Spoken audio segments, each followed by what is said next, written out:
din kardeşlerim, fikirdeşlerim, okuşalarım dipteyken, çünkü yazışının okuşaları var, onun yanına gelip, en birinci sizge özümüzün Gaziz Kazanımızdan, özüm yaşayan Şallı şehrinden, Tataristan Respublikasından güreşip tırnaşıp algan, milletimizin baş kalasından, 7 milyon Tatar halkından özüm aralarında yergen bir köp selamlar tapşırıp rüksat ediniz. Basıp söylemeler halkın yanında. Benim Moskova'ya köpten kelgenim yok idi. Muhammed Menaşuflar vaktinde biz bunda bir yer çıkışlar yasadık. Mitinglerden başlap kurultaylarga hatli. Mene ona rahmetleri olsun yaktaşım Rüstem Efendi Yamaliyev'ga. Ol şakırdı. Min kildim. Çünkü bir katı gözetip baran işigizni, Tatar Ştabı degen uyuşmanı, bik aktif işliler, halk bilen bik köp işliler. Min ettim, bular benim gibi kişiler bolarga diler. Min gadette özüm gibi kişiler yanına barıga tırışam. Yani gadil, ihlas, korkmay turgan, kıyu hem millet işini işletirgan kişiler. Min sizne şunday kişiler dip taptım. Çünkü minden korkan kişiler beni çakırmıylar. Minden korkırga kerekmi, min halkın bir balası. Siz halkın bir balası, biz bir millet balaları, doğanlar. Indi tükülüğümün tüp sebebi dertment için. Özüm için de tügül. Özümün icatım için de tügül. Her halde min 50 kitap aktırı. Mene 50. kitabım çıkıp ata. Tatarça, Rusça, Nemizce, Türkçe, internette İngiliz dilinde de var. Hazır Münəşin Qızayqatov'un annesi diyen kitabını Qıtay Qırgız dillerine tercüme ettiler. Ama lakin min özüm turunda söyleyeni en ahırga kaldırdım. Min dertment için geldim. Dertment hakkına geldim. Hazır şuna göre hazır onun turunda söyleyevge köşem. Kim ol dertment? Kıskağına aytip bitesim kile. Bizim milletimiz şul hatlı boy cemaat. Şul hatlı güçlü. Şul hatlı büyük millet. Onun şahısları sonap bitirgisiz. Sonu başlasam 20. asır başına barsan da 20. asır başı iyi mi? Tukay, Gayas İskaki, Seyit Ramiyev, hem Zakir Ramiyev şuşu dertmen, hem Gaspralı Kırım Tatarlarından, hem Abdüreşit İbrahimov, hem bir köp güne bizim yazışılarımız, Riza Fakrettinov, her birisi turunda günler boyu basıp söyleyip dururlar. Şuşu hatlı Allah Teala bizim milletimizni yaratı bilen, kudret bilen, akıl bilen barlıkka getirgen, ulana barsında birgen. Ulana devletlerde birgen, Tatar halkına, ulana hanlarda birgen, ulana jirlerde birgen, ulana şahıslarda birgen. Çünkü milletli millet ite şahıslar, lişnıslar. Hem milletli millet ite mevcut dertment gibi şahıslar. Hazır dertment kandidaturusunu yine koydum, şahısına koydum. Dertment'nin onun özünün tuğu hazırki Başkırtistan'ın Jirgen avulunda. Ul avulda buldum men. Ama lakin tüp çıkışı bilen şuşu Tataristan'ın hazırki Taysuğan avulundan erik bir kinine ul bizim penziyaklarından köşüp gitken ebi babalarıdı. Bulurga da büyük mümkün çünkü min erik'nin sözüne ışanam. Ol tekşirmişi eğitmek anti sözlerini. Çünkü bizim benzi şehirlerinden, ulyaklardan bir köp kişiler çıkan, akıl üyeleri çıkan, bir köp şahıslar çıkan, bütün Başkırtistan'daki Emirhaniynikiler, Kudaşıflar ime, bütün Daşkinler, bütün üstü ene şolar alar, benziyaklarından kelgen, Şabatalı Murzalar, Knyazlar ruhundan. Şuna göre dertment de anda bulurga mümkün. Ama lakin tarihi dokumentlarda görünen şey, Jirgen avulunda doğan, bana hatlı onun negizini bilmeleriydi. Çünkü olanda 3 yaşka hatligine yaşagan. Mene onun negizin, men kaplap durmayım mı? Mene negizi, kilip de çıktı. Mene onun negizin, avulda bir kim bilmeyi negizin. Onun negizin München şehrinde Arif Sultan sızıp jiberdi. Mene deyim, men de şul avulda tudum dijirgende deyim, elinde Mirsey Emir'de tuğan ul avulda. Dertmentlerinin üyü bizim ilk karşımdaydı deyim. Biz meşit uramı deyip atalaydık deyim. Ondan sonra indi dertmentler kuşken, Arif Sultan'da kuşken, men şuşu sızımını koluma tutup 2008 yılında München'den gittim Jirgen'e. Ul avulunu izlep taptım, ul uramını izlep taptım, ul Hayır Salavat Yullayev isimindeki uram deyip atalar. Ul negizini izlep taptım, şuşu Emre Meşit'i, şuşu Jirgen avuluna. Hem halkını jiyip söyledim, mene dertmentinin tuğan negizi şuşu, unutmağız, dua kılığız deyip şuşuları söylep gittim. Ondan sonra Yulga avuluna bir şeyler, ul ilekliği Boğruslan üyesine kirgen, hazır Başkırtistan. Әмма ләкин Дәртмәнднең, аның инде ул Дәртмәнд ул псевдоним гына, үзенең исеме Мөхәммәд Закир. Ягъни дуа кылганда кылырга кирәк Мөхәммәд Садык улы Мөхәммәд Закир дип. Закир һәм Шакир Рәмиевлар, алар агыйлы инәле шушы ике кеше булган. Аталары алтын приискалары булган, ягъни байлар, сөйлә белән генә шөгыльләнмәгәннәр. Ул вакытта теге алтынны башланган Россиядә да. Булар шушы хәзерге Чиләбе, Орски тирәсеннән алтын базлары дип әйткәннәр, алтын учаклары да дигәннәр, приискаларны эләктереп калганнар. Инде 12-13 яшендә Закирның үзенең исемендәге приискасы булган, Шакирның үзенеке балалар исеменнән теркәткәннәр. Законный булар бөтенесе документларда теркәлеп калган. Әмма алар авылда ул озак яшәми, Закир Рәмиев дип тә сөйлим, Дәртмәнд дип тә күчерми, чөнки сүз аның турында барачак. 12-13 яшькә хәтлегенә авылда яши дә, алар ул Орскига күчеп килә укырга. Ягъни Муллакай авылыннан соң Орскида укый. Нәрсә өчен Орскига бик игътибар итән? Дәртмәнд шәхес буларак формалаша шәһәрдә җәмәгать. Авыл менталитеты, авыл культурасы түгел анда. Шәһәр нәрсә? Шәһәр нәрсә исә аның музейлары бар, аның китапханәләре бар, аның мәчетләре турында әйтмим дә, аның мәдрәсәләре бар, аның галимнәре бар. Орски ул вакытта, бу битендә гасыр башы, 19-нчы гасырның азагы, 20-нчы гасырның башы, алар киләләр Орскига 1874 елны агыйлы энеле. Ул вакытта бүтән тормыш татарлар кулында була Орскида. Бүтән кибетләр, мануфактура, галерея, магазиннары, хәтта китапханәләрне беренче театрларында татарлар аша. Байлар татарлар име, мал да суялар, ат та тоталар име, алтын да чыгаралар. Менә шушында Дәртмәнд шәһәр культурасы белән таныша башлый. Шуңа күрә ул русча яхшы белә. Русча яхшы белә, һәм татар байлары җибәргән булырга тиешләр, аны Төркиягә укырга җибәрәләр. Ул анда озак тормый, каядыр 1 ел, ел ярым чагасы тора. Әмма ләкин ул аңа җитә, төрек телен өйрәнергә, француз телен өйрәнергә, тагын да югары интеллектуаль яктан үсәргә ул аңа җитә, һәм ул кайтып 1882 елны Орскиның иң зур байының кызына өйләнә. Мустафа Борнаевның 16 яшьлек Мәхүб Җамал дигән кызына өйләнә. Дәртмәнднең үзенә ул вакытта 20 яшь була, һәм алар инде 85 елларда Оренбургга күчәләр. Ягъни иң бәхетле Орскида яшьлеге, мәхәббәте, өйләнүе Орскида, аннан соң Оренбургда төп гомере үтә. Мин анда ялгыш язганмын 22 дип 32 ел. Ничектер ялгыш киткән мәкаләмдә азатлыкта. 32 ел Оренбургда үтә. Әмма ләкин кышларын гына. Җәйләрен әнә шу алтын приискаларына китә ул, Чиләбе далаларына, Орски далаларына шулай чыгып китә. Һәм Дәртмәнднең, Закир Рәмиевнең милләт каршында нәрсәдә казанышлары. Хәзер аңа күчи. Әле үләргә Орскига кайта, ансы турында сөйләрмен. Ул иң беренче ул шушы Шура һәм Вакыт, Шура журналын һәм Вакыт газетларын чыгара башлый. Ягъни Вакыт газетасы 1906 елны ул Фатих Кәримине чакырып китерә. Шушы газетага, Шура журналына Ризаттин Фәхретдиновны чакырып китерә. Казый булып эшләгән Уфадан Ризаттин Фәхретдинов.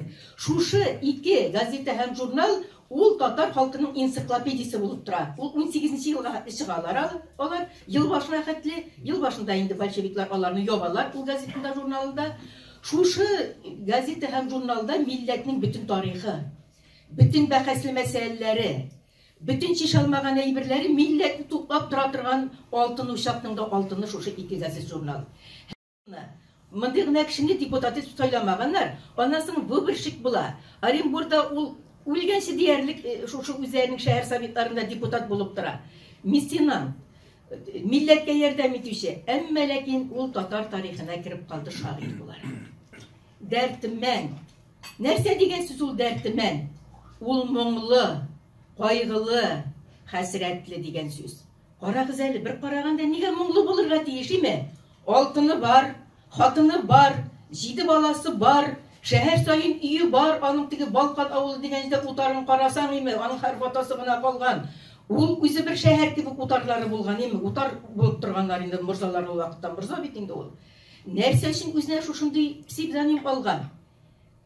Ни өчен икәнен мин аны ачыкладым. Чөнки ул үзе бәхетле булып та милләтенең нинди хәлдә икәнен күргән. Ир кеше бит ул. Ир кеше бит ул йөрәге белән күрә. Син бәхетле, әмма ләкин милләтең бәхетлеме соң синең? Милләтең синең. Аның белән янәшә торса торыр ди, Сәгыйть Рәмиев кенә янәшә торырга мөмкин ди. Ярар.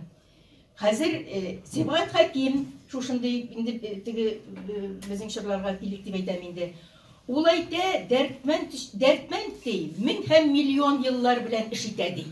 Ягъни аның өчен вакыт дигән әйбер юк. 19-нчы гасырда юк, 20-нчы гасырда юк. Ул миллион еллар белән эш итә ди. Иң дөрес бәяне немец галиме бирә. Михаил Фредерик дигән алман галиме, безнең шурдаш, әле миннән дә яшь, аның уйгыр телен белән, махсус татар телен өйрәнә. Һәм аның турында хезмәт яза, фәнни хезмәт.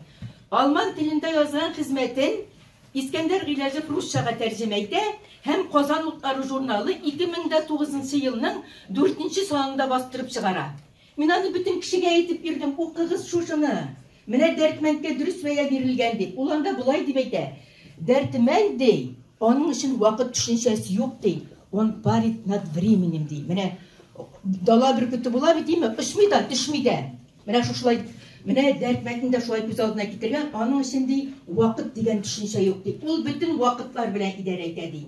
Чынлап та менә бүген дә шушы шигырьләр Дәртмәнд, теге заманнарда да Дәртмәнд шигырьләре бер үзгәреш кичергән. Анда истәлек тә юк. Анда символлар. Менә символлар дигән бик серле әйбер бар. Мин үзем дә язучы буларак беләм. Язучылар күп, символлар теле белән яза белүче юк. Аны мин символлар теле белән языйм әле дип язалмыйсың. Менә Әмирхан абый да бар ул безнең, бераз гына. Аннан соң Чыков та бар бераз гына. Шушы символлар теле белән язу. Ул бик нечкә шушындый язу теле.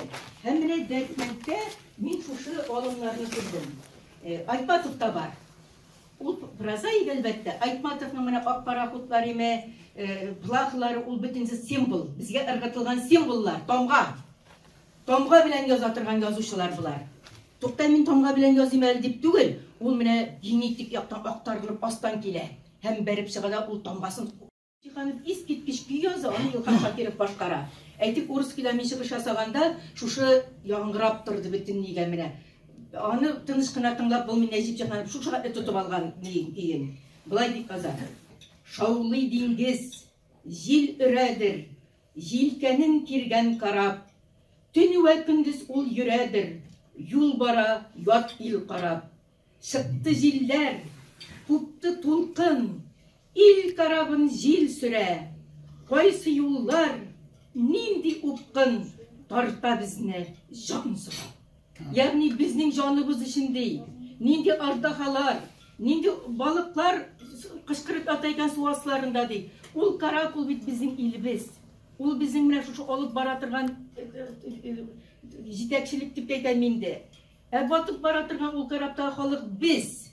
Ул моны революция әйткән менә карап белән чагыштырган һәм безнең белән чагыштырган һәм бөтенесе кызганычка каршы. Ул әйткәннәр, дулкыны да чыкты, карабы да батты, карап белән бергә Дәртмәндтәр үзләре дә баттылар. Шул әйтеп менә Дәртмәнд шушы үзенең шигырьләре белән Дәртмәнд аның тагын милләт өчен башкарган иң зур эшләренең берсен мин ассызыклап әйтер идем. Риза Фәхретдинов. Риза Фәхретдиновны ул бит Уфадан чакырып китерә һәм аена 130 сум жалование диләр инде ул вакытта. Жалование айлык хезмәт хакы итә. Ул вакытта рус редакторлары аена 70-80 сум гына алалар. Бу 1906 елны килә, ул 8 елны 8 елны инде шуранда чыгара башлый. Аңа хәтле вакытта редактор урынбасары була. Ул аңа үй бирә, ул аңа мебелен бирә, ул аңа мөмкинлек бирә. Шуңа күрә Риза Фәхретдиновның елына 8 китап чыга Оренбургда. Ул асарның башын гына Уфада яза башлый. Калган бөтен әйбер аның Оренбургда язылган. Ул язып тора, Дәртмәнд бастырып тора үз акчасына. Риза Фәхретдинов язып тора, Дәртмәнд бастырып тора. Менә ике татар зирәк иренең милләт өчен башкарган эшләре. Әгәр безнең дәүләтебез булса, булар ханнар булып утырасы ирләр иде. Нинди ирләр дуслыгын карагыз әле.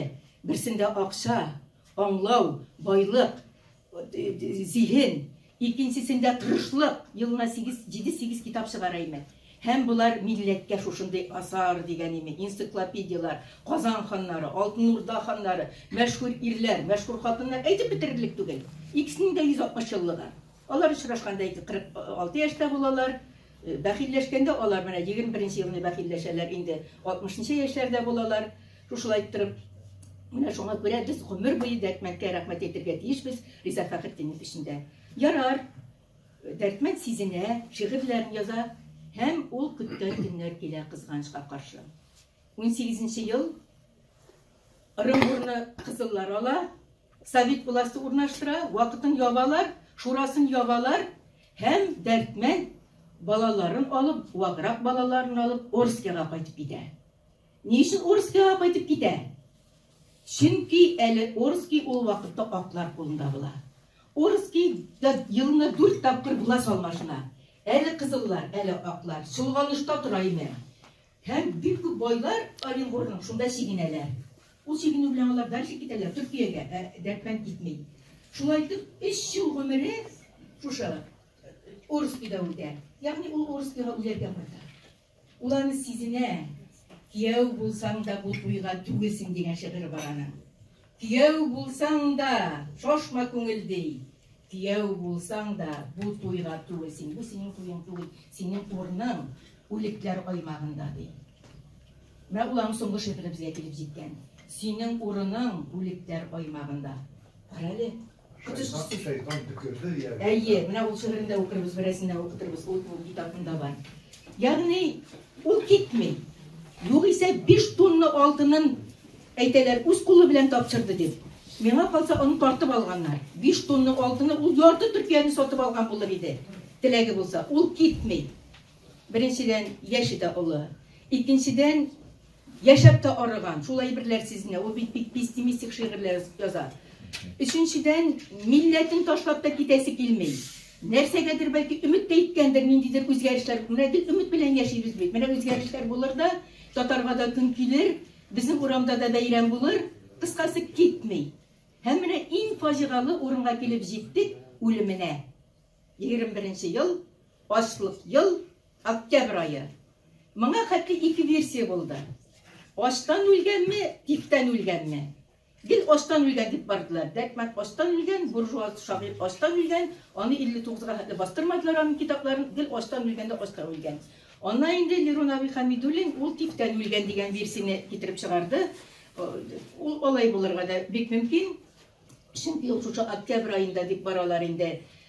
Olu kızı Ümmü Gülsüm ağırıp gitede tiften öle. Şunu kumirge barada, şunun balalarını alıp Orskiyaga koytkanda yolda salkın tiyede şuna ölüp gitedi beyteler.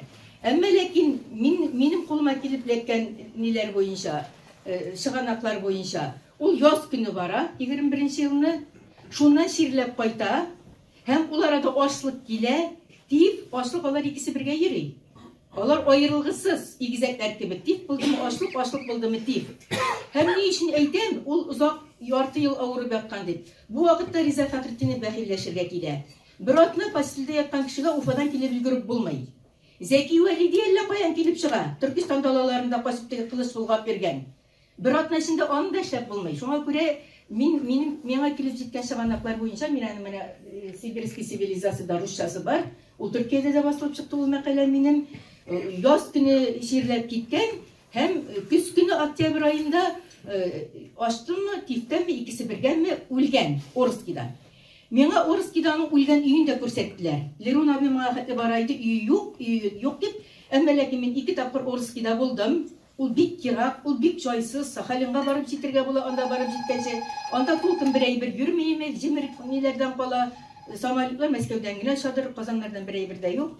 Mena şunda üyünü de görsettiler, şu kaynataları yurtunda can birdi ol deyip. Hem mena ölümü bir faciga bulsa, durmuşu mağlı, hasretli, her halde bay bulsa da.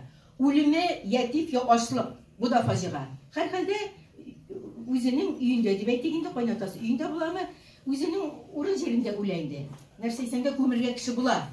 Nindidir tigi kalçak arabasında ölmeyi. Basıp birgen vakitte. Hazır kabirinde 3. faciga canavar. Kabirinde 3. faciga. ник дәртмәтлегенә куа киләсең бу фаҗигалар? Ягъни күмәләр, Орскида түгел, Ильяс дигән күрше бер авылга. Аны башкорт авылда диләр. Ни өчен Орскага күмиләр? Күммиләр, чөнки Орскиның татар зиратын су баса торган була. Яз көне Жайык елгасы күтәрелә дә, Урал елгасы Жайык елгасы буенда битендә. Зиратны су баса, шуңа күрә инде теге укыганрак кешеләр, муллалар, ниләр шушында күмергә киңәш итәләр, шушы Ильяс авылына. Ярар күмделәр, 3 чакрым, аңа беркем тими. Сугыш башлагач, шушы авыл тирәсендә эвакуация белән китерәләр Тулыдан патрон заводы дип әйтәләр инде, военный заводны, механический заводны. Китерәләр дә завод зурая, шушы зиратында басып китә. Bir zaman Dərtməndнең кабере өстенә завод менеп утыра. Хәзер һәм Катюша ракетлар ясый башлыйлар. Карагыз әле, нинди моңлы, кылганнар кебек җырлап тора торган шагыйрьнең кабере өстендә Катюша ракетлары җитештерә башлыйлар. Бу фаҗига түгелме? Бу фаҗига түгелме? Һәм хәзер аның кабере дә юк. Анда завод, анда кирип тә булмый. Мин тирәсендә йөрдем, фотоларга төшердем. Монда куйдым улай бирләрне. Менә ул урыс кинеләре бөтенесе чыга. Күрәсез, ул механический заводында Катюшалар тизилеп тора. Беләсезме, мин нинди чагыштырып китердем. Бу завод, тимер бетон биналар Дәртмәнд кабере өстендә түгел, татар милләт өстендә торалар бит җәмәгать. Татар тарихын бастырып торалар, безне бастырып торалар, моңыбызны бастырып торалар. Милләтне бастырып торалар. Менә миндә шушындый чагыштыру үтте. Менә бу да символдыр бәлки. Әйтелмәгән символдыр. Һәм шушыны Дәртмәнд аны сизенгән, шушылай буласын. Сизенмәсә булай язмас иде, шушы шигырьләрне язмас иде. Һәм без хәзер уйлашабыз инде, мин 2 тапкыр Орскида булдым, нишләргә бу кабер белән актарып алып булмый. Кайсы завод анда цехлар күбиме, безгә аны бирмиләр дә. Әллә туфрагын күчерик микән дидек. Тоже муллалар аптырашта калды. Нәрсә инде бу? Эт сигән туфракмы бу? Урыс иттән кыскан туфракмы? Кая монда Дәртмәнд кабере дип әйтәсең? Шуннан уйлаштыр инде җәмәгать яркан ятсын инде, аның җаны инде иншаллах җәннәтләрдәдер, тәне сирегәндер, шигырьләре сири торган түгел. Без әйтәгез, шәһәр уртасына булса да стелла ясап куйык. Берәйбер юк. Орскида Дәртмәнд истәлегенә урамда юк, тактада юк, пишмакта юк, музейда юк. Берәйбер юк. Һәм без инде киңәшлек стелланың аның макеты бар хәзер. Анда бит үзенә күрә милли хәрәкәт бар име? Анда Мирас дигән оешма бар, Туган тел дигән оешма бар, Карлыгач дигән ансамбль бар. Электрикеләр әле кыймылдап йөри, 30 еллык башлаган кешеләр, безнең кебек. Менә стелланы карадык. Без хәзер менә шушы шигырен итербез дибез, гөрләгән сулар башында дип итеп китә ул. Мәлесең, тора. Юк, үзем таптым хәзер. Менә шушы шигырьнең соңгы күпләрне итмәкче булабыз. Менә бу битенге шул хәтле сизгән үзенең шушындый таш астында ятасыларын име, милләтенә мөрәҗәгать иткән тоже. Гөрләгән сулар башында, тыңлабыз шунда үтәр. Йөрсә сыктап таң сәхәрләр, моң сагышлардан хыял. Эй туган илнең һавасы, рәнҗемим, зинһар күтәр. Рәнҗемим, зинһар күтәр. Ни газизрәк, бу ватанмы? Ах, туган кавмым газиз, ул мөкатдәс кан белән ул, изге сөткә ни җитәр? Сөт калыр, ватан китәр. Сөт калыр, ватан китәр. Менә шушы иң соңгы ниләрне сөт калыр, ватан китәр. Менә соңгы күплекне яздырмакчы булабыз. Кабер ни ташына стеллаган. Ни өчен шушылай дип әйткән Дәртмәнд? Ансына тагын бер язым әле. Нәрсә ул сөт? Нәрсә ул ватан? Ватан ул безнең кулдан киткән дәүләтләр. Ул юк. Ул безнеке дә китте, патша ниләрнеке дә китте, советларныкы да китте, режимнар алмашыныр ди. Әмма ләкин сөт калыр ди. Нәрсә ул сөт? Ул милләт. Изге сөт. Менә ананың күкрәгеннән сөт имеп, шушы телне алган, шушы моңны алган, шуны үзенә сеңдергән милләт калыр ди. Сөт дигән сүз милләт ул. Аны күпме эзләп тә лупы белән дә таба алмыйсың, шушылай аңламасаң. Сөт калыр ди. Милләт, ватан китәр ди. Рәнҗеме менә кайбер кешеләр әйтә, рәнҗемә дип әйткән ул диләр. Хәлефне әйткәндә, рәнҗеме үзенә дә туры килә. Рәнҗеп ятмый ул безгә. Рәнҗемим ди, туган җиремнең һавасы ди. Мин сиңа рәнҗемим ди. Мин рәнҗемише киттем ди. Риза бәхиллегімі беріп кеттім дей, сен де менен риза бәхил болды. Өлгенші халқына мұражағат ете исән келіш. Көрәсізмі ненді томғалар, ненді хәбәрләр, ненді генетический код деп әйтем әлі. Қабіріннен, хәтті болмаған қабіріннен бізге шушы хәбәрләрні жіберіп ата, балақайларым дей, қайғырмағыз, бұршылмағыз. Millet болса тілі де болар, дini de болар. Шушы сүтні сақлағыз. Сүтні сақлағыз, milletni сақлағыз деп, міне шушындай бізге нелер бере дәртменті біз.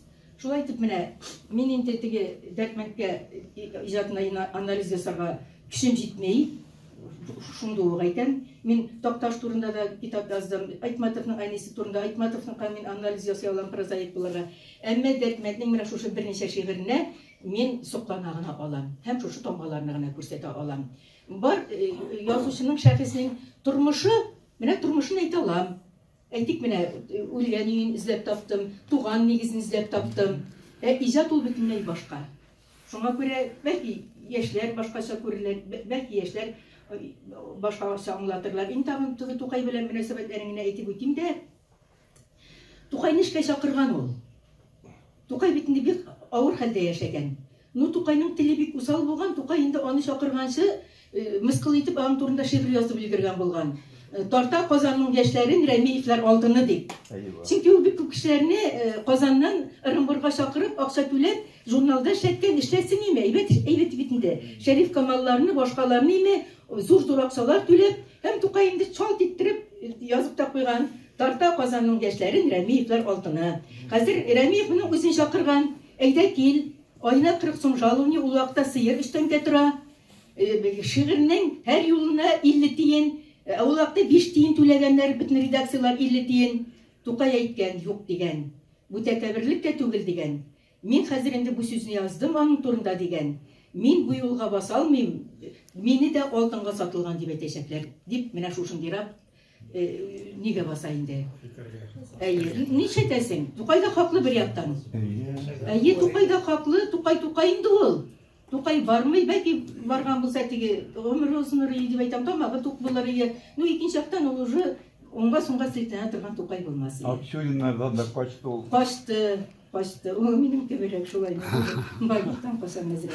Менә шулай итеп җәмәгатьләр дәртмән турында әзме күпме шушы белгәннәрем, менә музейларында име, Орский музейында шушы фотодан башка бер әйбер юк. Ничек алай булырга мөмкин? Мин аннан кайткач тарихи очерк яздым. Татарстан милләт тарихы дигән китапта чыкты. Аннан соң ул менә русча сибирский цивилизация китабында чыкты. Дәртмәнд һәм Орский турында мин ниндидер яңа сүз әйттем дип уйлыйм. Шушында барып 2 тапкыр баруым, һәм менә тагын әле шакырдылар шушы стелла мәсьәләсендә, һәм инде хыялланам, бәлки Миннеханов ярдәм итсә, шушы үлгән йортында Орскийда музей ачырбыз дип. Оренбургда да музей юк. Оренбургда сөйләп кайттым шушыларны, Новотроицк шәһәрендә сөйләп кайттым. Хәтта Оренбургда музей юк. Менә шушындый хәл безнең дәртмәтебезнең. Безгә рәнҗеп ятмасын инде. Урны җәннәттә булсын, рухы шат булсын. Менә шушы өй. Менә шушы өй шушында үлгән дип баралар. Ул хәзер сатырга куелган, бер депутатныкы булган. Бу минем 11нче елны барганлык әле. Менә шушы өй, менә мәчеткә трантаска утырып бара торган булган. Аларның мишәрләрдә шундый гадәт бар. Каргалда да шулай. Мәчеткә атка утырып йөргәннәр. Кайнатасы өйе. Кайнатасы өйе. Менә мәчетләре, шунда барып инде дугалар кылдык. Бу юлы да сәдакалар бирдем. Дугалар кылдык аның рухына дип. Төнләр буе Коръән укыдым, ясиннар чыктым. Чөнки аның бәлки дуга кылучысы да юктыр җәмәгать. Шигырьнең укучылары бардыр име, бәлки дугачысы юктыр. Миннән Аллаһ Тәгалә кабул итсен дип. Менә бу беренче бару минем. Менә шушы кастәг инде, менә юллары. Бусы Оренбургда шушыны чыгып сөйләдем, шушы 2 шигырен елы сөйләдем. Дәртмәтнең менә бу Оренбургда хатын-кызларның курылтайы булды. Оренбург бит искиткеч як бит инде менә. Батыршалар итеп йөргән, шушы халыкны күтәреп йөргән яклар бит инде бу. Менә мин Новотроицкида, менә Новотроицкий бу, менә бусы Орский балакайларым. Менә шушылар китапханәдә булса да эшләделәр инде. Җәяү булса да киләм дидем. Орскийның китапханәсе, мәсәлән, уже күрсәттеләр бу Орский. Без бүтән халык җыя алмадык, китапханә бәләкәй генә юношский китапханә. Инде мин мисына да рәхмәт әйттем. Менә шушылай итеп, менә юллары шундый аны. Бу Казан. Мин инде Казанны да әйттем, менә анда мин интервьюлар бирдем. Дания ханым Загидуллина. Казанда да әйбәт кенә булды, но мин әйттем, ашкышын таба алмаганнар. кичәнең дидем. Аның ачкысы булай гына булыр. Җыр-бию дәртмәтне ачу өчен бөтенләй башка ачкыч кирәк. Мин инде бирәм. Философ буларга кирәк. Әйе. Җәмәгать сорауларыгыз булса, сораулар да әйтербез. Аннан соң әле үземнең дә иҗат бар. Үземнең әле шигырьләр дә бар. Бер-ике булса да аны да укырмын. Фәүзия апа, Җиргәндә аның бабаларының каберләре җиргән авылында. Фәүзия ханым, ничек сез вакыт табасыз? Шул кадәр эшегез күп, зур. Үзегезнең язу эшендә, халык арасында эшләп. Менә кичә Миллионы Гайнаны белән очраштым. Ул Гаяз Исхакны дөньяга кайтарган галимә бит инде. Ул булай диде. Азатлык татар яшьләренең курултаенда булды. Мин ул сүзне көтмәгән идем. 100 елдан соң ди, сезгә бәя биргәндә ди, беркем ышанмаячак, моны бер кеше эшләгән дигәнгә ди. Бу җыелма образ бәйрәме дип әйтерләр ди. Бер кеше моны эшләй алмый дип әйтерләр ди. Аллаһ ярдәме белән. Минем шушы язудан йөрүдән башка бер эшем дә юк. Минем тормышны ирем алып бара. Балаларым зурлар, киресенчә тәрҗемә итеп миңа ярдәм итәләр. Миндә гаилә мәшәкате дигән әйберләр үтте битте хәзер. Мин бүтән башымны шушыңа салдым.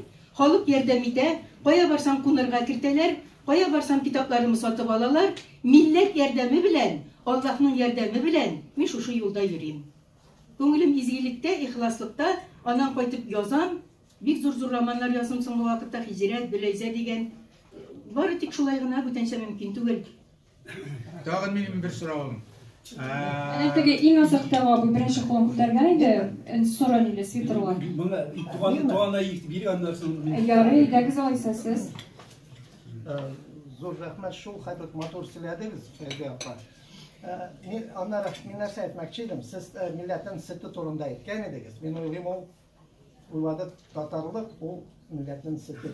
Бәлки мин яңлышам. Шулай. Менә аның бер кыска шигыре бар. Татарлыктан татар хичгат итәрме? Кеше үз исмене инкар итәрме? Татарлыкта татар улы татармын. Татар түгел димә, башым ватан. Мин бу сүзләрне урысча тәрҗемәсен укыган идем, миңа ошамады. Нишләптер? Чөнки ул тәрҗемәдә татарлык сүзе юк. Анда алмаштырылган татар сүзенә. Татар һәм татарлык ул аермалы мәгънә. Мин аны бераз башкача урысчага тәрҗемә иттем. Сез мине гафу итәсез, бәлки ошамаса шулай яздым. Татарство своего ты не стыдись. Об имени татар не отрекись. Татарстве лишь татар, ты сын татара. Коль скажешь не татар, то берегись.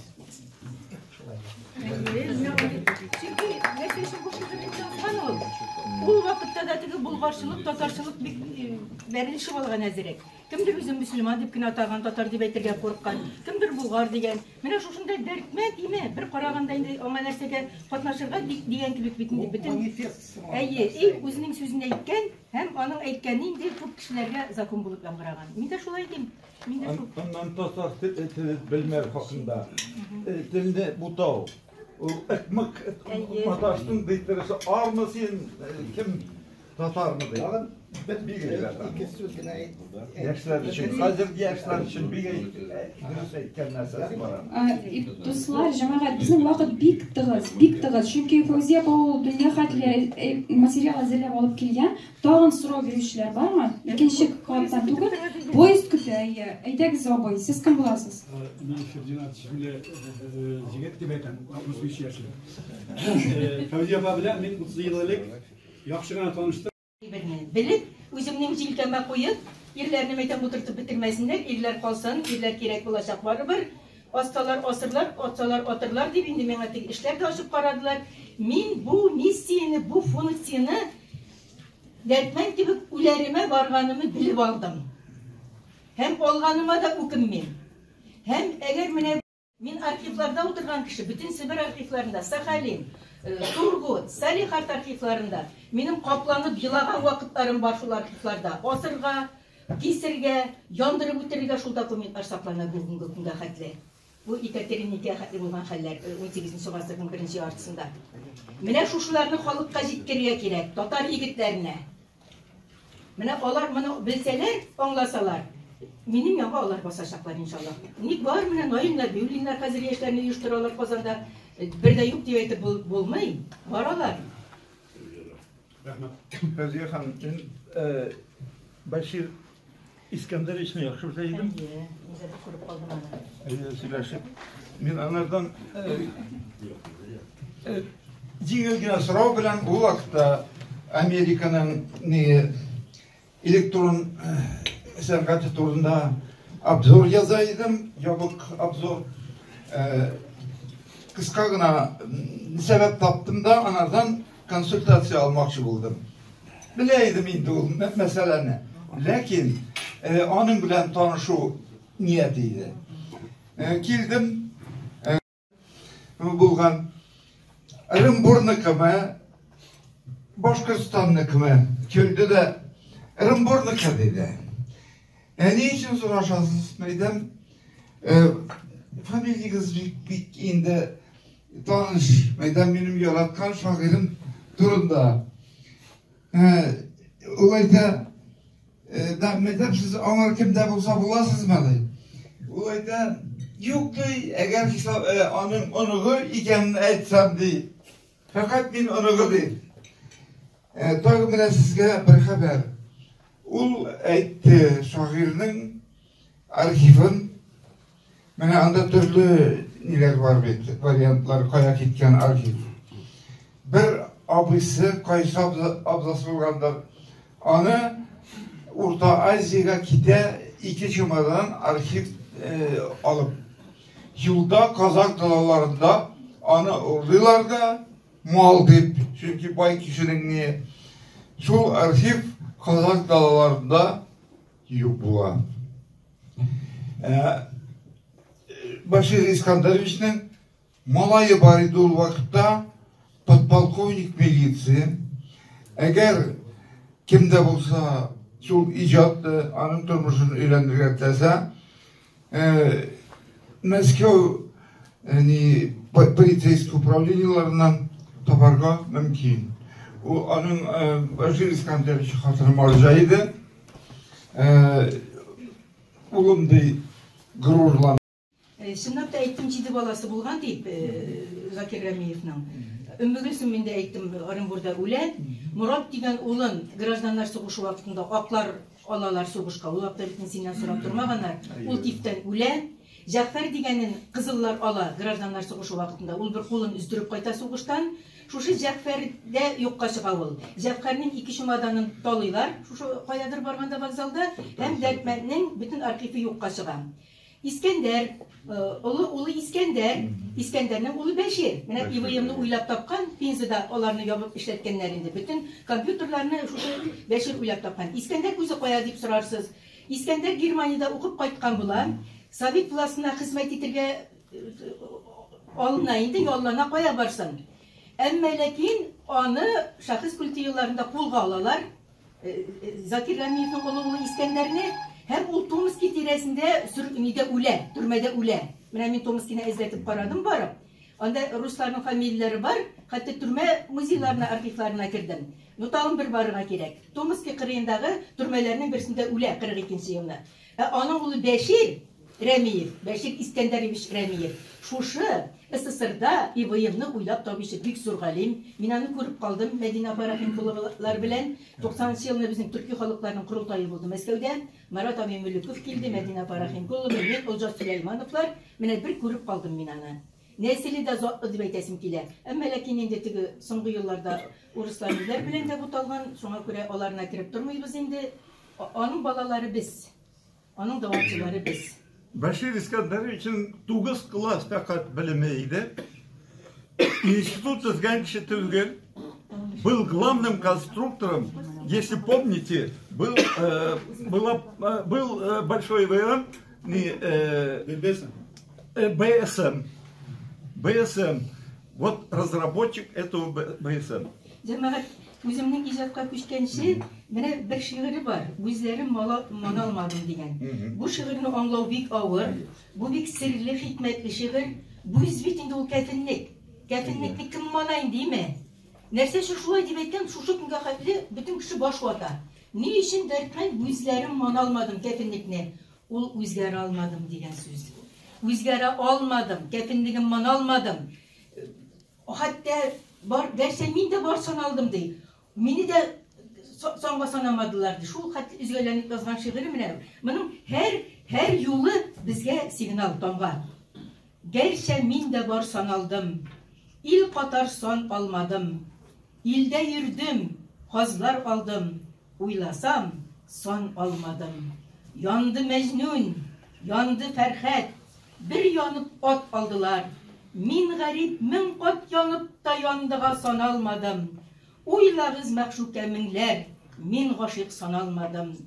Kimge vaslet, kimge ümit, nimetin birdi felek. Min ümitnin sul kolundan bir sınık nan almadım. Kimge vaslet, kimge ümit, min sınık nan almadım. Bu yani min rahmet işitmedim. Benim de başımdan sipavşı bulmadım. Min de küttüm bittik. Aytken sözü buldu. Şiir devam ede. Ayttiler. Kim bir bakitsiz. İlge aşıksın fakir. Bir kızardım. Bir buzardım. Ni tanıyım tanalmadım. Ni tanıyım tanalmadım. Sizni millet kızları ah. Ey ümit yıldızları. Tam seherler izlep bir görüp kanalmadım. Ey ümit yıldızları bir görüp kanalmadım. İsteciller il içinden irtek iş saldım kulak. Jileslerinin mığından zevki elhen almadım. Kayda bir tav, kayda me'mul, çişmeli ebi hayat. Tiz yügündüm, yaş tamızdım. Dertke dermen olmadım. Dertke dermen olmadım. Çok hatı üzülüp gazabit balakayım. Bir millet mei zemzem. Küzledim yıllar boyu. Jitti defnim vakti. Kefnim büzlerin manalmadım. Veyliye derik büzlerim manalmadım. Yani ülgürmedim değil. Min üzgere olmadım değil. Minin nişik başulay kabuliydigiz değil. Benim de başımdan sipavşı bulmadı değil. Ol da baştan sipaganını kütken. Bir sınık nan olmayan, bir sınık ipi almadım bitmeyin değil. Takdirinin sol kolundan hatta almadım değil. Görəsiz mi? Bu sözlerini aytуу için anasın meydim. Nişik şu sözlerini tavıp bitirgen bu. Dala hikmeti cemaat. Irımbur dalalarını siz görsegiz. Mene kılganlar yigire Emirhan abi yazgan sayımı. Üsteyme bürküt, üşmide düşmide elinip güne durayımı. Jayık su ağa. Mene yılı gürlü. Onda yaşap. Şair bulmuşum mümkün değil. Eliminde Mir Haydar Feyzi yaşagan. Orskida Galabanını şunda yazgan. Asıl yarını şunda yazgan. Ak kalfakını şunda yazgan. Eliminde Musa Celil kilip işlep gitken 25-26 yıllarını. Ol şundi tübek. Hazır kararga korkыныş. Zabutlar, jimri, fakirligimi, bütün kişi koşa. Pişirak, aytip bitik sularga hava yok. Mene şu şimdi, mene bilip etken indi, dekmen görgen bütün neyberler kildi. Kaman halı kile turama, izatımak biçim mindi. Kileşekler, kilip turaşaklar, Fevziye Paşa. Bugün kaçmazsız indi Allah bilse. Fevziye Paşa'nın bugün benim de poyuz var bugün. Şuna göre biz birge tugulinde. Biz şu vakitte birge poyuz var yani. Hazır Fevziye Paşa'nın kitapları turunda söyley başlayacağız. Benim şöyle bir soru var. Fevziye Paşa'nın hangi kitaplarını biləsiz? Kim kolun ko'tarib cevap bera oladi? Maktabdagi Fevziye Paşa pokaşa turasın, hem de maxsus siymoq. Sibirskiy sivilizatsiya. Молодец. Savol bir Tağın kim neydi kitabını bilen? Turan. Ana. Yalnız ekranda da var İngiliz kitap şu bulaşık. Tağın. Kırık sırt ayı bir ciddi kitap. Про корабль еще. Ayı Karabulak. Tağın. Bulun. Bu yıl bizim bilen Tatarşa diktant yazgan kişiler bulsa. Meskevde bizning komanda uyushtiruvchilarga javob etib bu asari bo'yicha diktant yozdi. Aning endi natijalari saytda bo'lirga tegish. Kimlar diktantda bo'ldi, Tatarcha diktantda kirib qaray olasiz. Hozir Fevziya opa siz hazırmı? Aytasiz, biz hozir Dardimanddan Fevziya opaning o'zining kitoblarini o'qishamiz. Elhamdülillah milletimizde mene dekmetler gitti, Шәхес культы елларында кырып салдылар, бик күп шагыйрьләре безне. Бик Ватан сугышында калганнары үлеп битте дигәндәй. Уже сугыштан соң карасаң, инде язучылар да юк кебегеме, 60-нчы, 50-нчы елларда кутыш хәл иде безнең. Әмма ләкин әйтәм бит, Аллаһ Тәгалә шушы зур ярату белән барлыкка китергән милләтебезне. Һаман кешеләр килеп тора. Шәхесләр туып тора, язучылар туып тора. Менә 300 язучы безнең бүгенге көндә язучылар берлегендә. Кайсы шигырь язаймы, Сибгат Хәкимнәр килеп китте дигәндәйме. Мөхәммәд Нәфтиевлар, Аяз Гыйләҗевләр, алардан соң без килдек. Менә миңа инде 50-нче елда һаман картаймы икән димәгезме, 70-кә чыгып бара мәкрен генә. Менә минем беренче әсәрем Булын әсәре иде. Сез быел тыелган әсәр. Мин аны 82-нче елда яздым, 83-нче елда Казанлыкларында басылып чыкты, 86-да китап булып басылып чыкты. Шуннан бирле минем әйттем 50 китабым менә басылып ката хәзер, 50-нче китабым. Мин иң беренче прозаик. Чөнки мин проза белән килдем. Һаман да проза язам. Шул вакытта минем драматургия әсәрләрем дә бар. 15 пьесам бар минем. Аларны хәтта куйдылар да. Аннан соң минем шигырьләрем дә бар әле, берничәсен укырмын.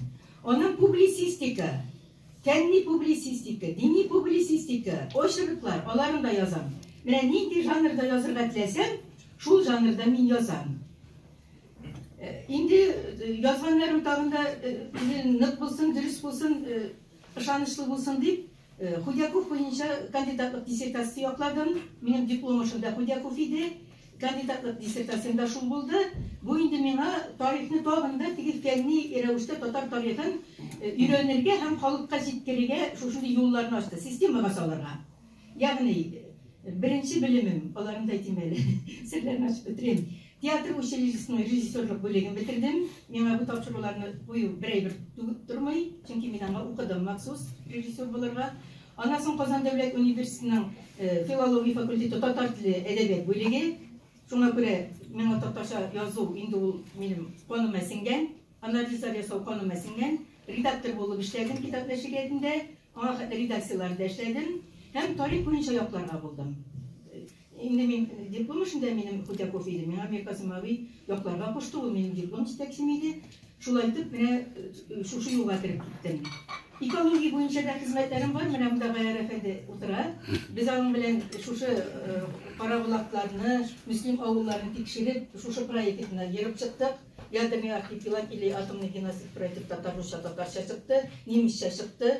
Карабулак турында китапларым чыкты. Менә шушындый бер изге саваплы эштә эшләп алдык. Аның сайты булды, ул битесен җиткереп барды, ул авылны күчерделәр мөслим авылын соңыннан соң. Анда безнең дә роль булды. Без аны кычкырып бирмәдек инде.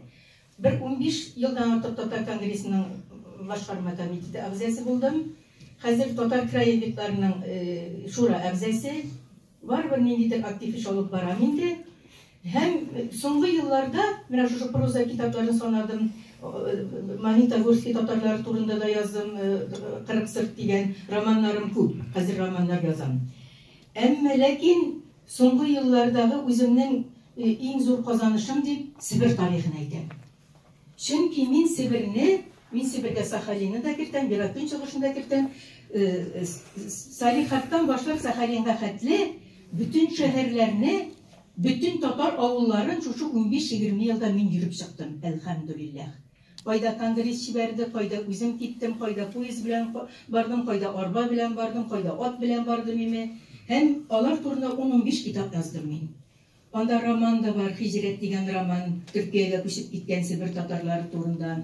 Анда менә Урал татарлары турында 40 сырт та бар анда. Анда Карабулак дигән роман да бар, шушы радиация астында калып, җан тартышып яткан татарлар турында. Әйтәм бит, менә шушы 10-15 китабым, Туран иле китапларым, башкаларым, шушы Себер татарлары турында. Һәм тагын аерып күрсәтәсем килә, минем шәхесләр галереясы дигән циклым бар. Минем шундый хыялым бар, мин язучыларга әйттем. Безнең шул шәхесләребез күп дидем. Әйдәгез, һәр язучы бер шәхес турында бер китап булса да язып дидем. Һәм галерея барлыкка киләчәк дидем. Ну, күрәм язмыйлар, чөнки ул бик авыр. Шуннан туктале Фәүзия, үзең яз дидем. Батырша турында 3 китап яздым. Батыршаның кем икәнен беләсез. Ул 1755 елны чукындырып бик каты кичәгән вакытларда җихад игълан итеп, үзенең шәкертләре белән кулга алынып, бурыннары, телләре киселеп, Шлиссельбург төрмәсендә ябылып, Шушында 4 сакчысын шабып үтергән кеше, догалы куллары белән, Аллаһның рәхмәте, үзе дә шунда үлә. Аның турында мин 20 серия фильм төшерерлек сценарием да бар минем, төшерүче генә юк, дөресен әйткән вакытта. Шулай итеп, Батырша турында яздым, Хади Такташ турында яздым, Мишель Бик улы дигән, Гатираш Тимраев турында яздым, Хади Атласи турында яздым, Соңгы Туранчы дигән, кем генә төшеп калмасын икән инде. Аннан соң менә соңгы язган китабым Шыңгыз Айтматовның әнисе турында. Үзегез беләсез, Шыңгыз Айтматовны чыгара башлыйбызмы сезнең?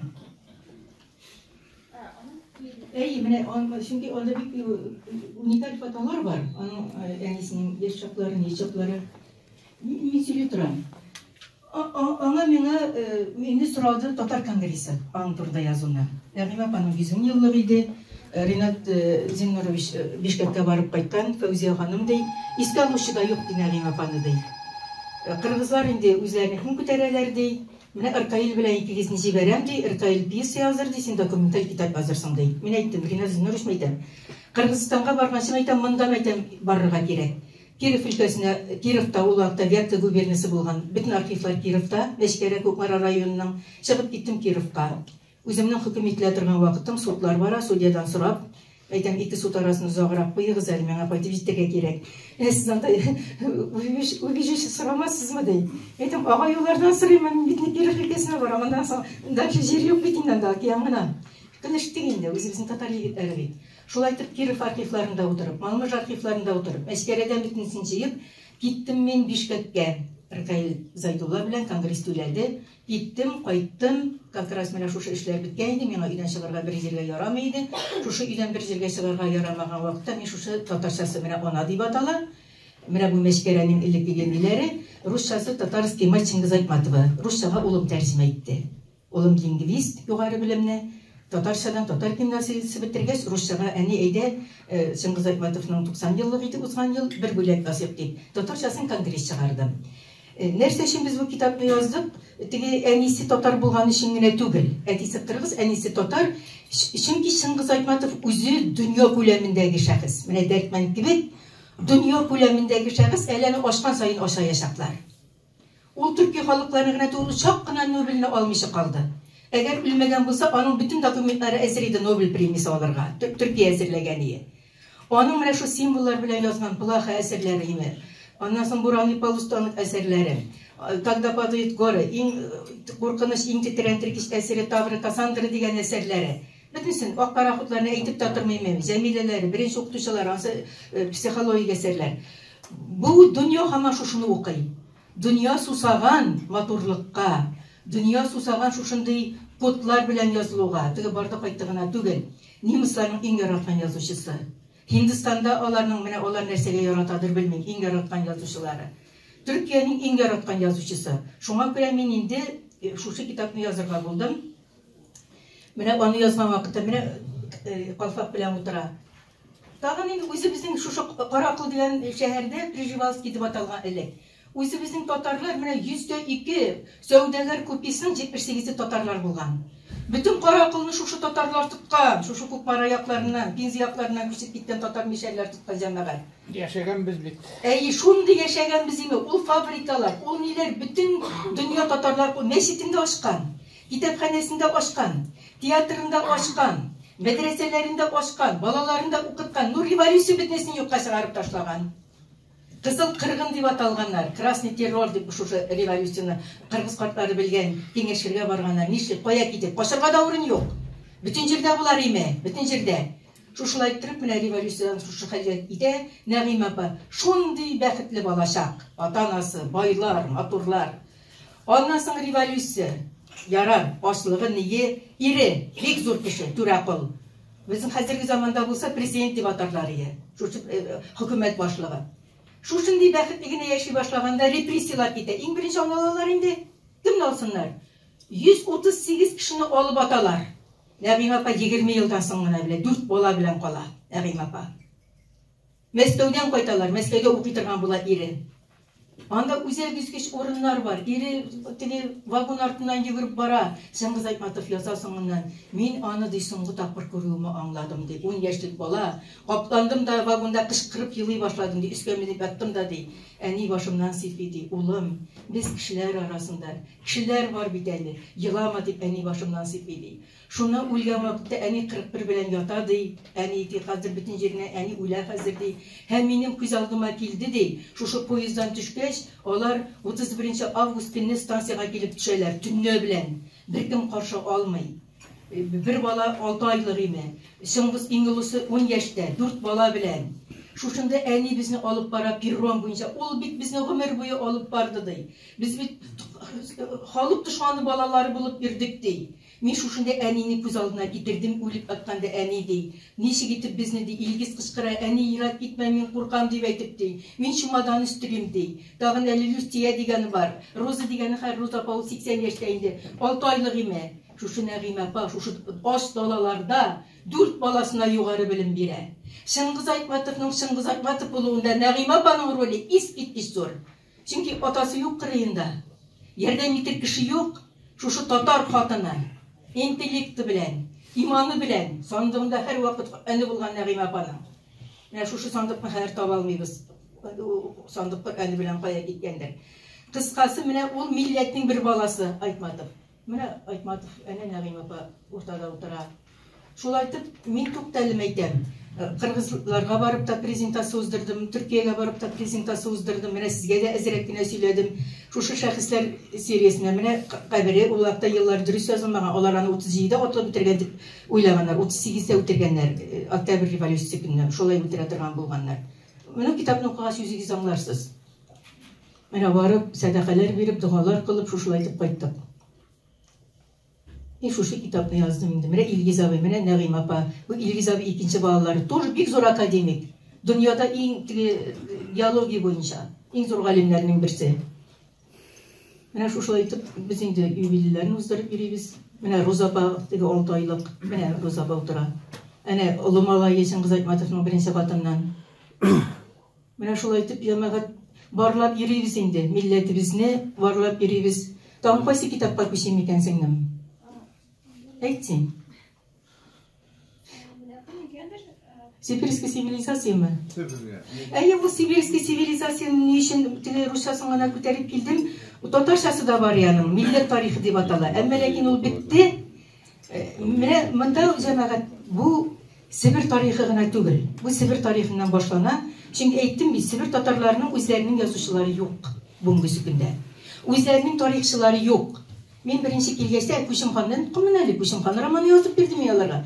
Мин килгәчтә сорадым, нишләп сезнең тарихыгыз юк дип. Нишләп сезнең тарихыгызны руслар язам әйтәм, һәм мыскыл итеп язалар Күчемханнарны, шакал дип язалар.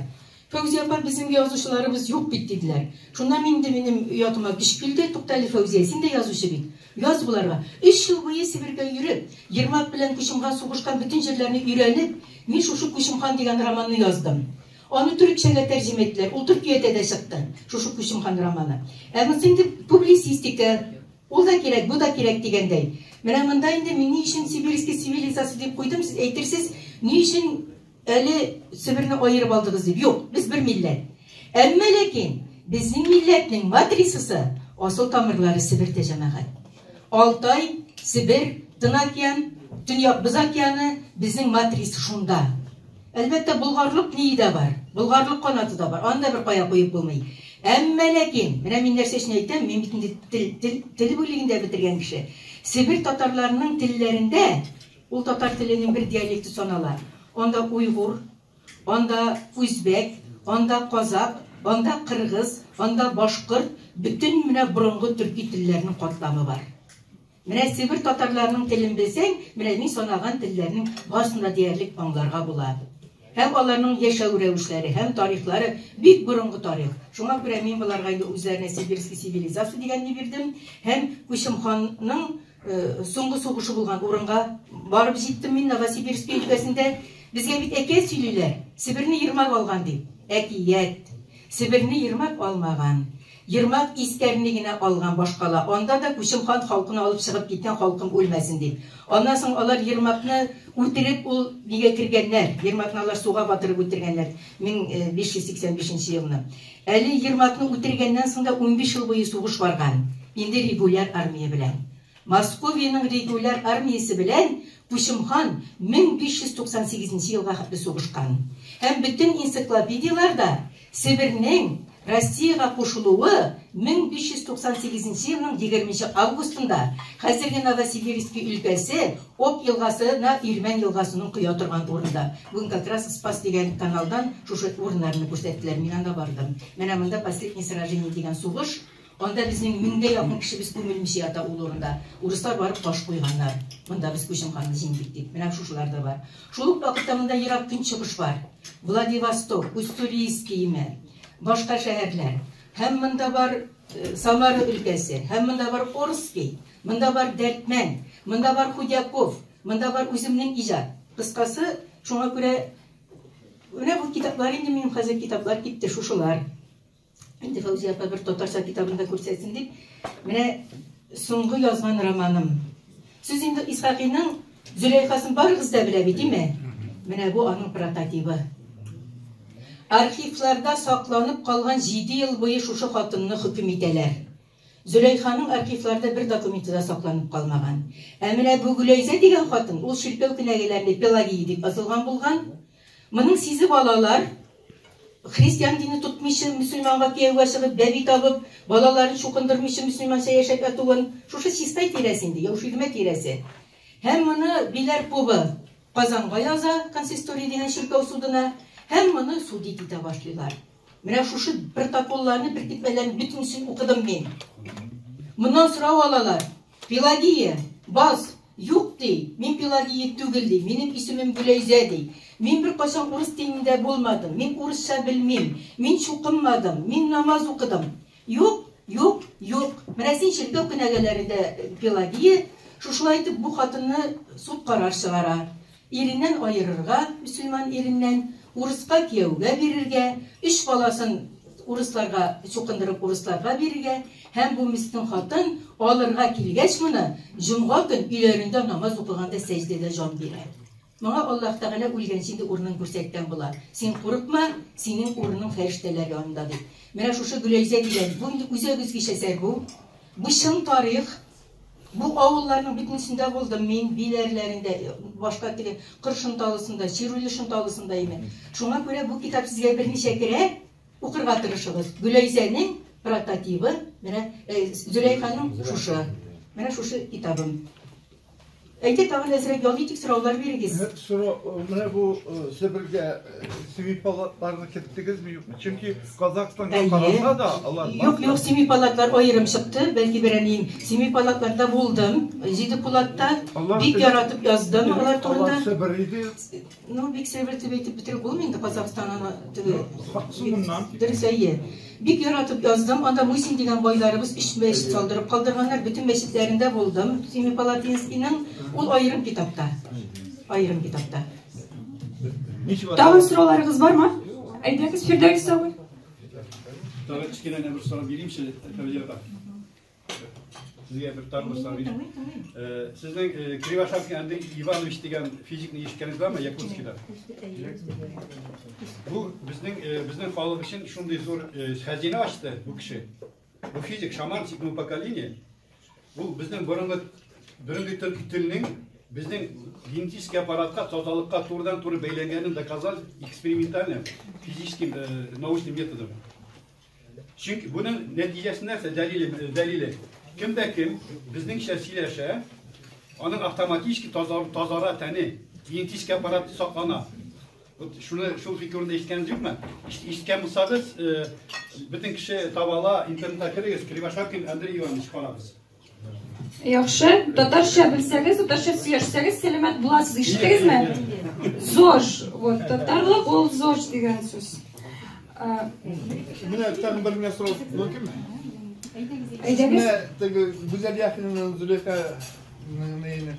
үзенең Зөләйхасын иҗатында китабында ничек карыйсыз? Анда татар тарихы, татарның Тұрмыш дұрыс. Менен сұрап та тұрмағыз. Мен аңа кері нашар етіп қарайым. Чөнки мен ең бірінші менің үшін идеология. Егер де ол китап сенің милләтіңді шушылай зинаш етіп көрсете екен, сен орыс белән генә бергә булып бәхетең ачыла икән, синең күзләрең ачыла икән, синең татар ирең дөньяда иң пычрак, иң бер йырткыч икән, синең иреңнең анасы, кайнанаң бер убырыйхы, бер убырлы карчык икән, урыс ирең синең куллары да матур, үзе дә матур, аннан тәмле исләр килеп тора икән, мин милләтем өчен хурланып, милләтемне кызганып, аңа әйттем, бу безнең милләткә зыянлы китап дидем. Бу идеологиясы, бу шушы катнаш никахларны яклау өчен, мактау өчен, һәм аклау өчен язылган китап. Бу сәяси заказ дип уйлыйм. Бу татар язучысы түгел алайса. Юк инде ул татарча белмигә. Әгәр шулай булмаса, чибеннәр күтәрмәс иде. Әйе. Тағы бір мен сұрау қалған екен, можно? Әйдәгез. Фәрзия ханым әйтәм, апалып әйтсәм дә гаепләмәгез. Кичен генә минем бәхеткә туры килде. Күксин дигән шундай журналист Чингис ханның хатыны ике татар хатыны турында әзрәк сөйләде. Вот безнең Чингис ханның дөньяны ялап алуның, культураны, мәдәният таратуның сәбәбендә анда да ике татар хатыны ята. Сез буның турында уйлагансыздармы, юкмы? Юк инде Bizimizin milletkə günə işləmirlər. Cəmaət mən elə şiirlər də yazam. Mən bu şiirləri bilməyim. Mən özümü şair edib etməyim. 85-ci yılını SSR-ның тараласын сезингәнмен. Hem Tatarlarını Kazan'a çakırganmın. Ol başta atalaydı, bildirirler tahtası yanında uyanırlar dedi. Mimini Sahalin'de okuğaç irler yıla oturdu. Ol irler teki soğuştan sonra Virbovka bilen 7 yaşta әнелерinin kәрзинlerinde kelgen bulganlar Sahalin'a. Hazır olar babay, olar payta dalmıyorlar, balaları, kelinleri, marcaları, bitmesi Urus marca onukları. Mene şu şiirini okuğanda Irak'taki tuğanlar bilen tilleşu dip atalar. Şunday bildiru var edik. Minayı, например, Taşkent Kazan. Kazanға тек Kazanға, barısına da riza, Bukharadan Danbastan, Uraldan hem Kuzbastan, haber sala yaptaşlar, avaz sala tatarlar. Min titrenip uylap duram, min titrenip qarap duram. Ey tatarlar, tatarlar, sibildigiz, şeşildigiz, butaldı kan nesiligiz, Cidiyattan 70 yerde, Нужа sizni kudum iken, Tuğan yaptan, tuğan ilden. Bir anadan biz 10 tuğan, biz 10 tuğan, biz 1000 tuğan, 1000 tarafta minibiz, Üzbekistan şullerinden, diren şah tütüplerinden, kile songu süzigiz, Kazanға, tek Kazanға, barısına da riza. Ey tuğanlar, tuğanlar, elle yazmış, elle görmüş, dünya boylap kuğanlar. Yaşlık gitken, kartlık kayta, kan tarta şul, hay kan tarta, bar baylığın birer idi, ilindeki bir gününe, bəxilleşe olsa eğer, üz yerinde, üz dilinde. Qayılı kabirler mağaya, şiit zirat işlerinde, tuğan yak jili sul kıldıy tuprağı üstlerinde. Ey tuğanlar, tuğanlar, elle yazmış, elle görmüş, dünya boylap tuğanlar. Bir anadan 10 tuğan, tüp negizde, tuğan ilde, min yalğız basıp duram, saklap duram yurt jılısın, saklap duram dilim mığın, şiit yerlerden sorgayışıp, tatarlar suzganda kulın, min eytmesem kim eytirsin? Sağlar mı siz tuğanlar dip, qayttığız mı tatarlar dip, il yurt isen tuğanlar dip, Kazan isen tuğanlar dip, üst dilimde жылы itip, min eytmesem kim eytir? Min eytmesem kim eytir?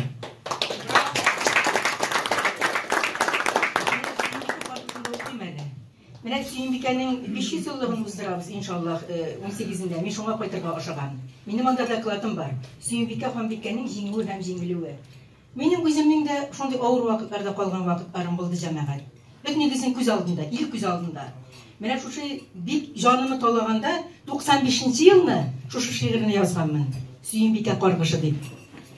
Sen kargadın melle Süyünbike, bu milletning deyip tamırı şirsin. Oyak kulun beylep Meskevlerge, esir itip birgenleri için bu tatarını sen kargadın melle. İlsiz, yersiz, tilsiz kalsın deyip, Син йыладың мәллә салга ятып, Ышкан шакта упкын авызына, Ярдагылар чыгармагач тартып, Бу татарны син каргадың мәллә. Яр буенда халкың басып калды, Илен жирен ятлар тартып алды. Синең рәнҗеш 4 гасырдан артык утлы яра булып жанда янды. Каргышларың арттан куа барды. Каргышларың алчы Сөембикә. Узак булды халкың тоткынлыкта. Азатлыгын салга салган халык ияләнеп бара бу кыллыкка. Ни фаҗига, ияләнеп бара бу кыллыкка. Ияләнеп бара иле юкка.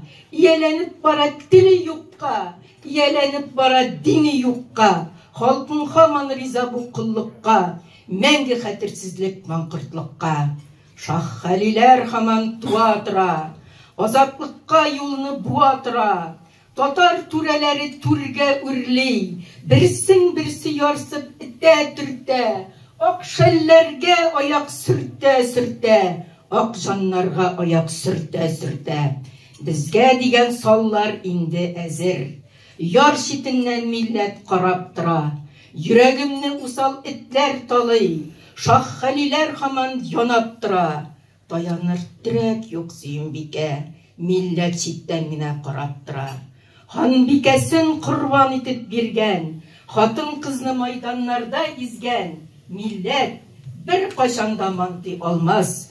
Үз дәүләтен халык саклый алмас. Бәйсезлеген ирләр яклый алмас. Түбәсендә каргыш торганда, хатын кызлар корбан булганда. Каргышларың алчы Сөембикә. Соңгы сүзем итеп шуны сорыйм. Татар аскан дарға мингәндә, һәм каргамас өчен телем тешлим. Рәнҗешләрем илгә таралмасын. Рәнҗешләрем сезгә таралмасын. Татар аскан дарға мингәндә, милләт өчен гүргә кергәндә, рәнҗешләрем китсен үземдә. Рәнҗешләрем калсын үземдә.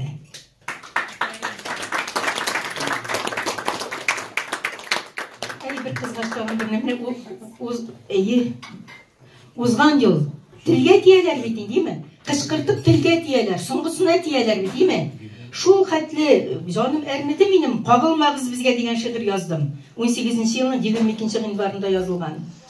Kagılmağız bizge, değmeğiz tatarga, biz hazır yaralı arıslan, dağırdan tomakkan, garlikten yanacan, hurluktan buğula suluşlar, in gaziz tiline, üzüne süzüne, ayağını sürtten de şakallar.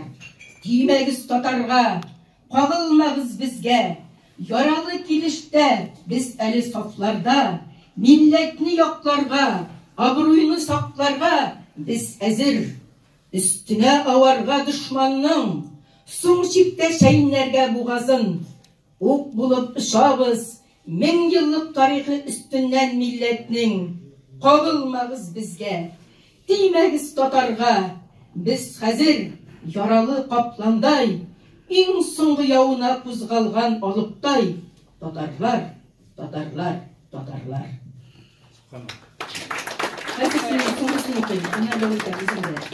Benim tilim, mene bu şiirimne koya barsan, fotoğa çıkıp kaldıralar eydi.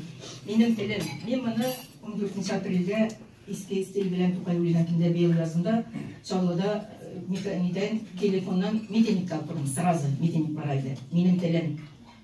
Benim tilim, altın urda tili, hanlar tili, gavem tili, düşmanların kırgan uran tili, dostlar için kılgan dua tili, tatar tili. Benim tilim, para urman tili, tatar atı ütken dola tili, dişik cırı kükrek sütü oşa, milletime singen ona tili, tatar tili. Benim tilim, danlı dastan tili, tarih tili, büyük bilim tili, bar cihanga mağrifet tarattan, mektep tili, izgi gilim tili, tatar tili. Benim tilim, şanlı kazan tili, beysiz devlet tili, irit tili, Минем телем бары жеңу теле, тәкдирдән бирелгән язмыш теле, дөньялыкта мәңгелекнең үзе, татар теле, анам теле, милләт теле. Васиятем дә шул сезгә. Иман һәм тел, һәм дәүләт. Фәүзия апа, әз генә чәчрегез. Анда сноскалары, анда теге искәрмәләре шушы дәрәҗәдә галим булырга кирәк, шуңа күрә аны тәрҗемә итә алмыйлар. Әйтик, Әхмәт Тимер монголларның яшәгән тарихы дигән хезмәтне немец теленә тәрҗемә иткән. Аны татар теленә яңадан тәрҗемә итә алмыйлар Әхмәт Тимернең хезмәтен, чөнки Әхмәт Тимер дәрәҗәсендә булырга кирәк. Тарихны, телне шушы дәрәҗәдә белергә кирәк. Әле димәк ки, сез әйткән Итрусиклар турында китабын, аның әйдәнең тәрҗемә итерлек әле бездә кешеләр юк. Яшьләр безнең әлбәттә хәзер күп беләләр телләрне. Әмма ләкин аларның шул белгән гарәп теле була, фарсы теле була, монда Европа телләрен дә белергә кирәк, монда итальян телен дә белергә кирәк. Тем более Итрусиклар турында язган вакытта, име? Латин телен белергә кирәк борынгы. Яшьләр моны белмәй, бер өлеше гарәпчә генә белә. Теге гарәп илләрендә укып кайткан, Европа илләрендә хәзер укучылар гомумән дә юк. Алар кайтмый да, укысалар да. Алар татарча белми бөтенләй. Менә кешесе юк. Кешесенең килеп чыкканын көтәбез, ул китаплар һичшиксез тәрҗемә ителергә тиеш. Тарихчы булырга тиеш, беренче дә. Әйе, лингвист булырга тиеш ул. Ул бөтен яктан килергә тиеш. Ну, андый кешеләр 100 елга бер генә туа шул. Benim tanım var sorağım var. Allah! Etmezsen falan dedi. Fazla yapalım. Siz bizim meclis başında ettiniz bitindi. Mine bu bizim uyuşmanın ştabtatarını gözetip varasızdı. İşlerin hukuksuz. Ama lakin bizim bunda toz bir problem var. Bilesiz bitindi. Bizni Semerli Kongres'te bizim uyuşmadan işlettir. Bilim. Yani sizi bilemeydi. Nihalde çıkardılar. İxtibar bu eng aktual so'rov bugun. Mana nechik mana endi siz bilmaysizmi endi? Onun sebebi narsada siz Qozonda bitin yoqimroq u kishilarga. Mana nechikina yordam da berasiz endi bizni shu tag'inda bizni Qozon tatarlari bilan yorulashtiradigan shekilli. Men bu xallarni kuzatib boram. Менә беренче чыгарылганда ук мин шоклар каттым. Бер дулкын булып алды бит чыгарырга дигән. Мәйтәм булар әле җүләрләнгәннәрме? Шушы Мәскәүдә бердән бер мәйтәм халыкны җыеп, ихластан эшли торган оешма дип беләм мин. Интернеттан күзәтүм, аннан барып кайткан кешеләр сөйли. Ул барган, Рәшит Әхмитовлар барган, Руслан Айсиннар барган, Хатип абыйлар барган, бөтенесе белгән кешеләр. Мәйтәм шушы кешеләрне чакырып булар белән аралашалар икән, димәк бу нормаль оешма. Шушылай дип, инде килешеп кенә битте дигәндә, Bularını yalandan olalar iken digende, hazır tağın işittim mine bu işmekerler ziyalışına imiş çakırmaganlar, onda min de çakırmadılar birisine etkende. Bularını tağı çikke etkenler deyip. Min bana analiz yasadım. Bunun sebebi siz olar yaratıp bitirmegen kişiler bile aralaşasız. Yani sizde demokratik mümkünlük irik. Siz Ruslan Aysin bilen de uçraşasız, Demokratik Halklar Uyuşması bilen de, Fevziye Beyrama bilen de hatta uçraşasız. Ama lakin onların sızılgan, ul yarı, bu yarı, ul yarı, bu yarı. Mindelik kongresi əğzə bulup, yürüdüğümü kongres itiği boyunca elle koylarga, hazır meni bu yığılışlarga çakırmıyorlar. Bir qarağında, men şuluk Beyrama bitindi. Yok, men əğzə de tügül, nide tügül, kirtmiler de, kirsen əli oturtmuyorlar da. Men şuna göre, biz sizin bilen bir derecede hazır, yetimlik boyunca. Yetimler biz milletin yetim bağları gibi inkub işlegen kişiler mi? Bana hurlanırga gerekmi, bana rencige gerekmi, oldulkun ötüp gide. Onlar üzeri kileşekler sizin yanına, onlar üzeri kileşek bizim yanına, şuluk şey meyiflarda, minni hanıflarda, kongreslarda, minni şıktım Rinat Zakirov sizge karşı tügel. Kirisince onun bir kaldırası ile damiris katalarını eğitmimdendi men. Onlar bütünse sizin yapılar. Ruslan Aysinler, dişeğinden Ruslan Aysin'le gördüm. Bu turda söylerdik. Nişlergeyken deyip. Bu dulkın ötüp getireceğim ağa. Bir-iki yılışka barmağından elle nerse olmaz. Hem, men sizge tağında vik kartlarını hoş bitirmişekine. Tağın şunu eğitesim gelir. Men kişi Azatlık Yaşları Uyuşması'nda eğittim. Dünyalar özgereşek bizden. Süt kalacak. Yok. Dünyalar Rusya'da özgereşek. Men нәрсе үшін бұлай деп айттым. Мен мында экономиканы да айтмайм. Мен мында айтмайм, халық нашар яши, 25 миллион хайырсы, 25 миллион кіші шетелге шығармайды. Мен екі белгісін айттым. Не үшін Бұлай барып болмай. Айтмайм, режим деген сөзін жетекшілеріне айтмайм, бірсінде сізге зиян тимес. Не үшін бұлай барып болмай? Екі интеллигент боларақ, екі шуның білгісін көрсеттім. Экономика жоқ мұнда. Мұнда саясатта жоқ. Бірінші дедім, яшьләрне түрмәгә утырткан илнең киләчәге юк дидем. Үзенең яшьләрен син уйлап кара, су сөйлеге кебек егетләр име? Азат Мифтаховлар, урыс егетләр име? Башка милләт егетләре, аспирантлар, студентлар урамга чыккан өчен генә аларны бандит кебек итеп төрмәләргә бастырып, моны бит аларның күп иптәшләре бар. Яшьләрне төрмәгә утырткан режимның һәм илнең киләчәге юк дидем. Икенче билгесе дидем, интеллигенция каршы бу режимга дидем. Еврей һәм урыс интеллигенция каршы чыга икән, соңгы карталарын чыгарып салып, димәк бу инде ноктасына барып җитте дигән сүз. Мин әйтмим, әйдә чыгыйк, әйдә тегеләйтик, әйдә булайтик. Әмма ләкин язылмаган законнар бар, һәм ул законнар үзенекен эшләячәк. Менә безгә мондый вакытта нишләргә? Татарстанга нишләргә? Аклар ягына басыргамы, кызыллар ягына басыргамы, кашып калыргамы? Менә ул сорау торачак. Кече патыннарында мин каршы чыктым. Шәймиев яклап чыкты. Анда да мәшкилеп биттек, битиме, ташыпны битне бәнгә килгән дип белеп, Шәймиев инде килешеп кайтты. Мин урамга чыктым, мин тотып кыйнадылар депутат башым белән. Мин фашизм не пройдет дип кычкырып йөрдем урамда. Хамашул Фәүзия апа, безгә нишләргә? Безнең өчен хәзер иң мөһиме Татарстан. Җәмәгать. Татарстан язмышы. Киләсе елга 100 еллык кына түгел сеңнем. Киләсе елга 30 еллык кына түгел. Киләсе елга 0 еллык булырга да мөмкин. Sıfır диләр төрекләр. Татарстан я була, я бетә киләсе елга. Миннеханов президент буларак я була, я бетә. Президент исеме я була, я бетә. Бу безгә генә карамый, Чувашына, Марияна битнесенә кагылый. Менә соңгы удар булачак. Әйе. Ну монда әйтергә калганда бер генә җөмлә белән я алар, я без. Я алар бетә, я без. Менә шул хәлдә инде. Ну бездән тормый. Бездән тормый. Тукта жаным, алай түгел. Алай түгел, бөтен кешене төрмәгә дә тыгып битереп булмый. Хәзер ул уже китте процесс, Горбачев әйтмешли. Хәзер логистика ноктасына җитеп килә. Ул җитәчәк. Менә җиткәч, без кайсы якка басабыз? Иншаллах киңәшербез. Без дурак түгел. Benim tag'in bir gina уточнение Уже сәясәткә кирдек. Инде Рөстәм Шабов. Фидель Сабой, әйдәгез, без моны я комментарийларга калдырыйк, я киләсе очрашуларга. Аңа бит сүзе булганнар.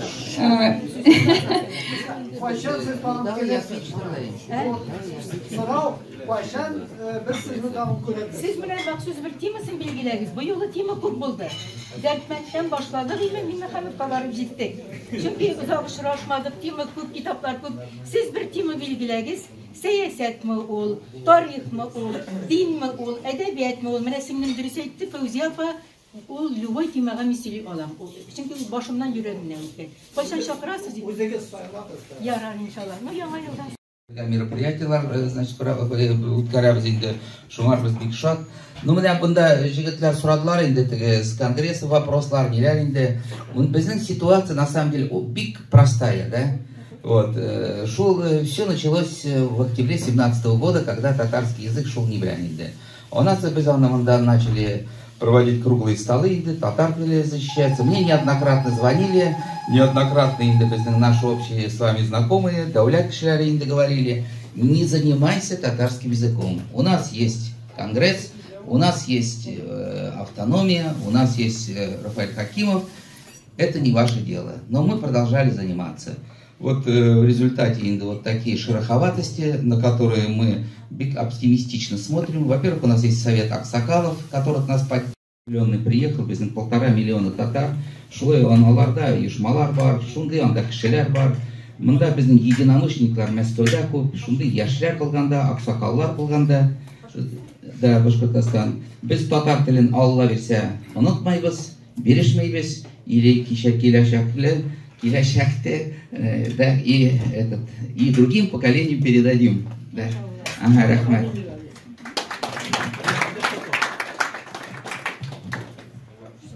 Мен хәзер тагын сорарга куркам, сораулар бармы дип, әйдәгез алып. Кем буласыз сез? Фавзия апа, тагын бер сорау бирәбез сезгә. Hafiz Alauddinov 66 yaş Serkas Satarı Cümbeli'den, Kaydarbekçi Favulu'ndan. Bu siz bizden Asadullayev yurtunda bulganınız var mı? Feyzi Opa? 50 kaçan. 50 bulsanız da. Значит, Moskov'da по моим расчетам milyonda 200 bin kişi Tatarlar var. Siz şutlap çıktınız mı? Ну, или Елтрам Москвада, Астан Таштан Дамлам деген şey, ну, пускай субъективно болсын. Ну, көп татар. İki gene biblioteka. Asadullayev yurtunda bir kichkina gene zakutок. И Tatar mektebinde 1186 anda biblioteka. Bu milyonlagan Tatarlarga bibliotekani bizga kerak kengaytirga, bibliotечный деланы расширить degan shekilli. Sizning авторитетный, ваше авторитетное мнение, оно бы сыграло в этом отношении большую роль, потому что sizning yazgan kitaplarınız 20'den artık bu uç такой книжный авторитет. 50. 20'den. Mine bit ideyalar çığa başladı. Көпме сұрау бердіртмәскә тырыштым. Бик яхшы фикер килеп чыкты. Җәмәгать, әйдәгез хәзер шундый план төзибез. Хәзер Фәүзия апа кемнәр тели шуларга, монда теләүчеләр күп булыр инде, китапларына имза куеп, автографын куеп бирәчәк.